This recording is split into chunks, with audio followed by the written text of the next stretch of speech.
पाकिस्तान को इंडिया के साथ ट्रेड करनी चाहिए। बिल्कुल करनी चाहिए। जब सब कुछ नॉर्मल हो जाए तो करें, ट्रेड में क्या है, इधर का माल उधर जाए, उधर का माल इधर आए। पाकिस्तान को इंडिया के साथ तजारत करनी चाहिए, बिल्कुल करनी चाहिए। क्यों? उसकी रीज़न ये है, देखिए तजारत में ना काफ़ी ऐसी चीज़ें आती हैं जिनका मुझे शौक़ है पर्सनली। अब जैसे पाकिस्तान में बाइकें और गाड़ियाँ बहुत महंगी हैं, इंडिया में रॉयल एनफील्ड की प्रोडक्शन होती है, ठीक है। तो अब मुझे कोई बाइक चाहिए, अगर मैं दुबई से मंगवाता हूँ मुझे डबल महंगी पड़ती है। इंडिया से मंगवाऊँगा, फ्रेट टैक्सेस कम पड़ेंगे, बॉर्डर के थ्रू आ भी जाएगी, शिपमेंट कश्ती या जहाज़ के थ्रू नहीं आने पड़ेगा। हमारी जो ट्रेड है ना बहुत आराम से हो सकती है, क्योंकि बाय रोड जाएगी, वो जो फ्रेट चार्जेस होते हैं जो बाय सी जाती हैं तो उसके बगैर चार्जेस बहुत ज़्यादा होते हैं, या बाय एयर वाले चार्जेस बहुत ज़्यादा होते हैं।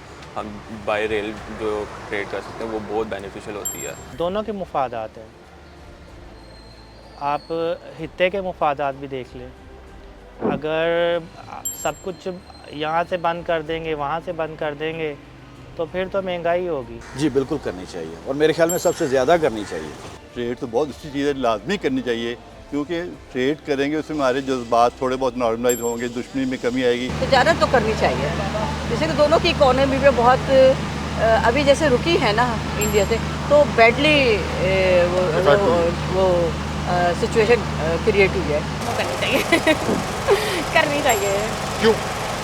क्योंकि हमें भी बेनिफिट है और उनको भी बेनिफिट्स मिलते हैं हमसे। मुल्क बिल्कुल ही नहीं चल रहा, लेकिन अगर आपका मुल्क एक तरीके से मतलब उसको फ़ायदा मिल सकता है किसी चीज़ से, तो मेरे ख्याल से ये करना चाहिए। मेरा ख्याल है कि पाकिस्तान को ट्रेड करनी चाहिए। होनी चाहिए, ज़रूर होनी चाहिए। अगर हमें हमारे मुल्क को किसी चीज़ से फ़ायदा हो रहा है तो होना चाहिए। फ़ायदा हो रहा है तो फिर होनी चाहिए। हाँ जी, होनी चाहिए।